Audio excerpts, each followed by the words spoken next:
Hello and welcome to बिटेनिंग। साथ में मिलकर शुरू करते हैं जिंदगी की दूसरी इनिंग।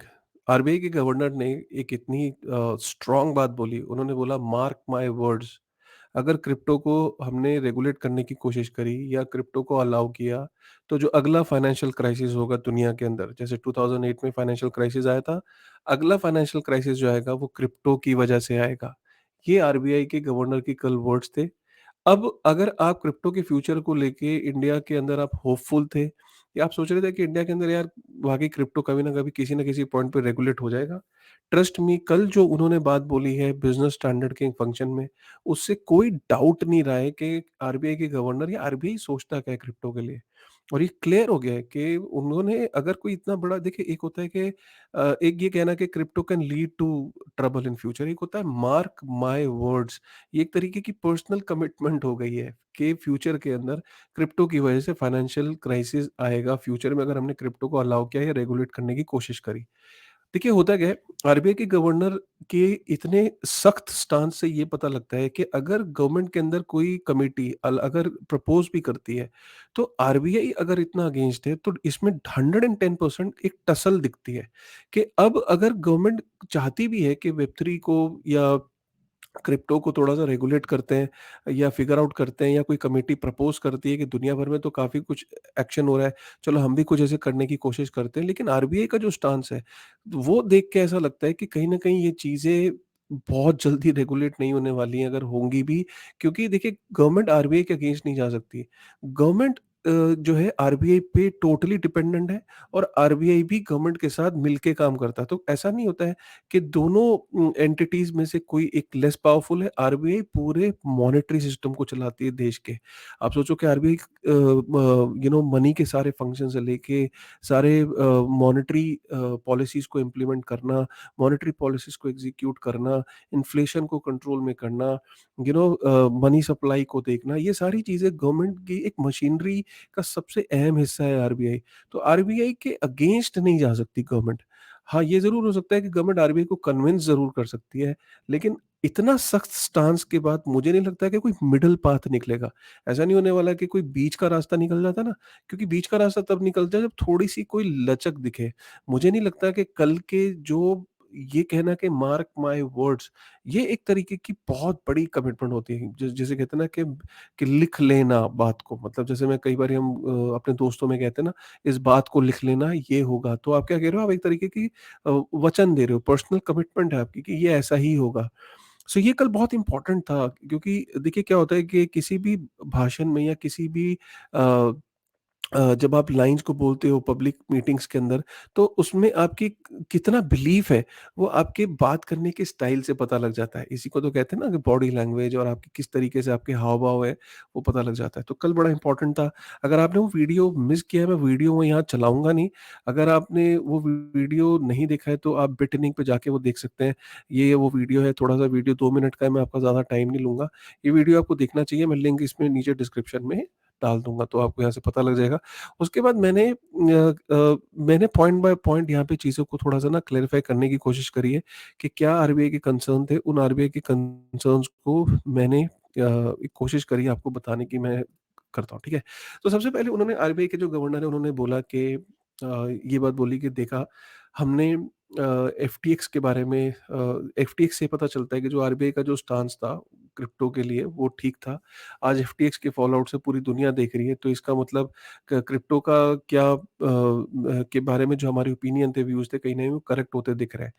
तो देखिए, एफटीएक्स के बारे में हम सब जानते हैं कि एफटीएक्स एक सीफाई था, एक सेंट्रलाइज़्ड फाइनेंशियल इंस्टीट्यूशन था। ऐसा नहीं है कि दुनिया भर में जो सीफाई है, सीफाई का मतलब होता है जो एंटिटीज़ होती हैं, सेंट्रलाइज़्ड एंटिटीज़ होती हैं, जिनकी एक मैनेजमेंट होती है, एक आदमी होता है। ऐसा नहीं कि दुनिया में पहली बार कोई सीफाई डूबा है। हाँ, अगर हम ट्रेडिशनल मार्केट्स के अंदर भी जाएँ, तो पूरे यूएस के अंदर 565 बैंक्स डूबे हैं, मतलब उन्होंने अपने शटर गिरा दिए, खत्म हो गए। 565 बैंक 21 सालों में यूएस में खत्म हुए। और अगर हम इंडिया में भी देखें, 1969 के बाद से, 1969 से आप ये समझ लो कि आरबीआई के कार्यकाल में 36 टू 37 बैंक्स हैं जिन जो शटर डाउन हुए हैं जिनका। और वो डाउन इस वजह से होता है कि आप मिसमैनेजमेंट कह लीजिए कि फंड्स की मिसमैनेजमेंट से मेरा मुराद है कि बैंक को सही से चला नहीं पाए या मैनेजमेंट उसे रन नहीं कर पाई, तो बैंक्स भी क्लोज़ होते हैं। और सिर्फ ये तो बैंक्स की बात कर रहे हैं, ऐसे बहुत सारे फाइनेंशियल इंस्टीट्यूशंस होते हैं, इंश्योरेंस कंपनीज़ होती हैं, फाइनेंस से रिलेटेड कंपनीज़ होती हैं, जो टाइम टू टाइम बंद होती रहती हैं। मैंने यूएस का एग्ज़ाम्पल दिया आपको, 565 बैंक इन 21 ईयर्स। सो ये जब बैंक्स बंद होते हैं तो ये भी बिलियंस में नुकसान होता है कस्टमर्स का, बिलियंस में जो डेट होता है, जो लायबिलिटीज़ होती हैं वो राइट ऑफ होती हैं। तो इसमें बहुत ज़्यादा नुकसान होता है, इकोनॉमी के अंदर भी काफ़ी नुकसान होता है। तो इससे ये पता लगता है कि जब भी सीफाई की हम बात करते हैं तो सीफाई के अंदर डेफ़िनिटली नुकसान होता है, और एफटीएक्स एक क्लासिक एग्ज़ाम्पल है। मैं एग्री करता हूँ सबसे पहले आरबीआई के गवर्नर से कि एफटीएक्स का एग्ज़ाम्पल बिल्कुल करेक्ट दिया उन्होंने कि सीफाई कितना वल्नरेबल है, वो क्रिप्टो में भी है और जगह पे भी है, लेकिन क्रिप्टो में ज़्यादा वल्नरेबल इसलिए था क्योंकि यहाँ पे रेगुलेटरी वैक्यूम है। रेगुलेटरी वैक्यूम का मतलब ये है कि सरकारें ज़रूरत से ज़्यादा टाइम ले रही हैं कि एक रेगुलेटरी फ्रेमवर्क बनाने के लिए। जैसे कि अगर हम इंडिया की भी बात करें, यहाँ पे अभी तक एक्सचेंजेस इतने सालों से हैं, मतलब 2017 से हम 5 साल हो गए, अभी तक अगर लाइसेंस इश्यू नहीं हो पाया है, इनको काम करने के तरीके, किस तरीके से एक्सचेंजेस को ऑपरेट करना चाहिए, ऐसी कोई चीज़, ऐसी कोई डायरेक्शन अभी तक आज तक नहीं आई। अब ये रेगुलेटरी वैक्यूम में काफ़ी सारी जो एक्सचेंजेज़ हैं वो अपनी मनमानी करती हैं। अपनी चीज़ों को पब्लिक नहीं करती, जैसे कि बैलेंस शीट हो गई, प्रूफ ऑफ रिज़र्व हो गया। ये सब चीज़ें जब वो नहीं करती हैं तो कल को कोई अगर एक्सचेंज भाग जाती है, बंद हो जाती है, तो वो रेगुलेटरी वैक्यूम के कारण जो है वो फ़ायदा उठा सकती है सिचुएशन का। तो एफटीएक्स के केस में भी यही हुआ, जब पूरी दुनिया भर में अभी भी रेगुलेटरी वैक्यूम है, कोई प्रॉपर फ्रेमवर्क नहीं है, गाइडलाइंस नहीं है, इसी का फ़ायदा एफटीएक्स ने उठाया। एफटीएक्स की जब चीज़ें पब्लिक हुई तो पूरी जनता को पता लगा कि एक्चुअल में एफटीएक्स में चल क्या रहा है। मैं एग्री करता हूँ बिल्कुल आरबीआई के गवर्नर से कि एफटीएक्स का जो फॉल आउट है ये एक वार्निंग साइन भी है कि हमें गोइंग फॉरवर्ड जो सीफाई है, जो सीफाई के ऊपर हमें लगाम लगाने की ज़रूरत है, हेवीली उसको रेगुलेट करने की ज़रूरत है। लेकिन जो डीफाई है, डीफाई का जो कोड होता है वो पब्लिक होता है, उसकी जो कंडीशंस हैं, उसके अंदर जो चीज़ें हैं, वो पब्लिकली ऑडिट हो सकती है। चाहे वो आरबीआई ऑडिट करना चाहे, आरबीआई भी ऑडिट कर सकता है। मैं ऑडिट करना चाहूँ, मैं भी ऑडिट कर सकता हूँ। कोई नॉर्मल आदमी भी वो कोड को देख के फिगर आउट कर सकता है कि डीफाई जो है वो पब्लिकली ड्रिवन एक प्रोटोकॉल्स होते हैं जिनके ऊपर जो एसेट्स होते हैं, लीवरेज होती है, जो भी एक्शन हो रहा होता है, इवन सिंगल माइन्यूट एक्शन जो 10 सेकंड पहले हुआ है उस प्रोटोकॉल के अंदर, वो भी कोई भी देख सकता है। तो डीफाई जो होता है वो सेल्फ रेगुलेटेड होता है, ओपन होता है, ऑडिटेबल होता है।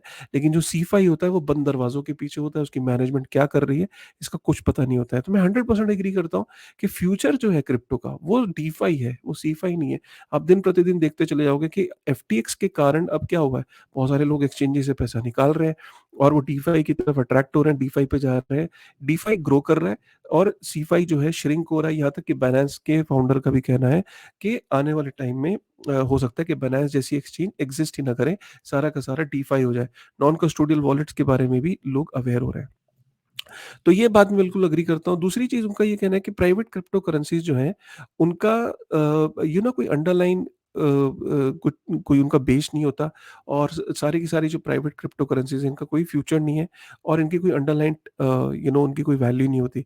मैं यहाँ पे उनको सिर्फ़ एक ही चीज़ क्लियर करना चाहूँगा कि एक्चुअली में प्राइवेट क्रिप्टो करेंसीज़ आरबीआई के हिसाब से ये होता है कि जो भी ऐसी क्रिप्टो करेंसी जो आरबीआई ने इश्यू नहीं करी या कि और आरबीआई के अलावा किसी ने अगर इश्यू करी, तो सबसे पहले मैं यहाँ बताऊँगा कि सारी जो क्रिप्टो करेंसीज़ हैं वो उनको एक अम्ब्रेला में आप नहीं डाल सकते। जैसे कि आप ये नहीं कह सकते कि सारी क्रिप्टो करेंसीज़ जो हैं वो प्राइवेट क्रिप्टो करेंसीज़ हैं।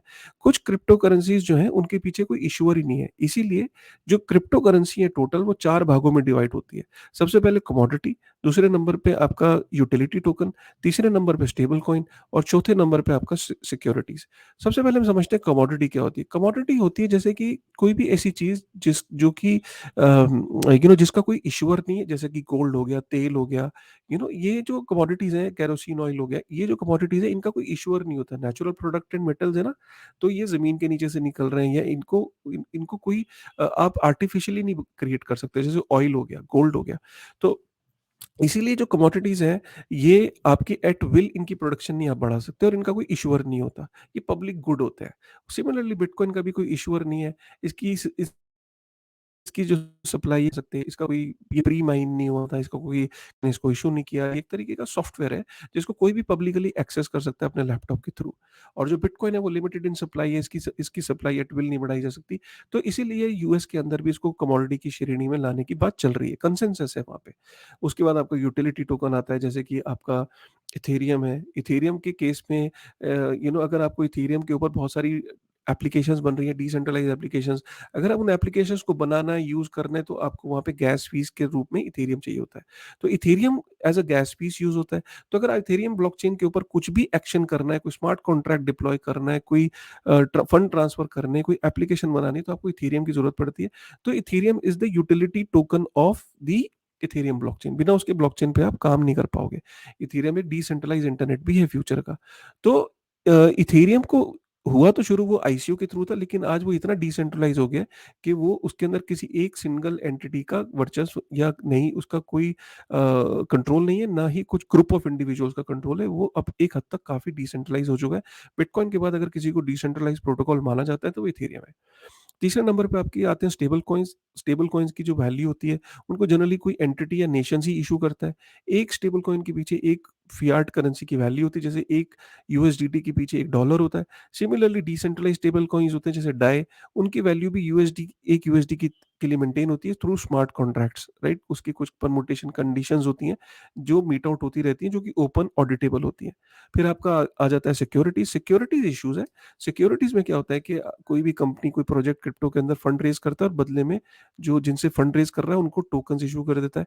तो ये कहीं न कहीं एक शेयर मार्केट के अंदर जैसे कंपनीज़ आती हैं, आईपीओ लॉन्च करती हैं, फंड रेज़ करती हैं, वैसे ही क्रिप्टो के अंदर भी काफ़ी सारे प्रोजेक्ट्स हैं, वो फंड रेज़ करते हैं और बदले में इक्विटी के नाम पे टोकन्स इश्यू करते हैं। ये सिक्योरिटीज़ के अंदर आता है और यूएस के अंदर भी ऐसी कंपनीज़ को सिक्योरिटी लॉ के अंदर लाने की बात चल रही है। तो इससे ये पता लगता है कि सारे क्रिप्टो जो है वो उनको आप एक तरीके से नहीं हाँक सकते। उनको आप एक तरीके से आप ये नहीं कह सकते कि सारे प्राइवेट क्रिप्टो है। हर क्रिप्टो का एक अलग क्लासिफिकेशन और अलग उसके लिए एक गाइडलाइन हो सकती है। कमोडिटी को आप एसेट की तरह रेगुलेट कर सकते हो। यूटिलिटी टोकन्स को आप अलग तरीके से रेगुलेट कर सकते हो। स्टेबल कॉइन्स को आप खुद इश्यू कर सकते हो या आप लाइसेंस इश्यू कर सकते हो स्टेबल कॉइन के लिए। INR backed stable coin launch कर सकते हो, राइट? खुद का स्टेबल कॉइन लॉन्च कर सकते हो। तो ये हो सकता है। और सिक्योरिटीज को आप सेबी को कह सकते हो कि भैया जो कंपनीज फंड रेज कर रही हैं क्रिप्टो के अंदर और प्रोजेक्ट को चला रही हैं, आप उन्हें सेबी के अंदर रेगुलेट करो, राइट? तो ये एक तरीका हो सकता है। ये अलग अलग तरीके हैं करने के। और किसी भी क्रिप्टो को अगर आप ये कह दो कि प्राइवेट क्रिप्टो है, प्राइवेट क्रिप्टो का मतलब होता है कि कोई एंटिटी इशू कर रही है। अगर आप देखो क्रिप्टो में हर चीज एक सिंगल आदमी इशू नहीं कर रहा। कुछ चीजें ऐसी हैं जिनका कोई इशूअर नहीं है। तो ये बहुत इंपॉर्टेंट बात है।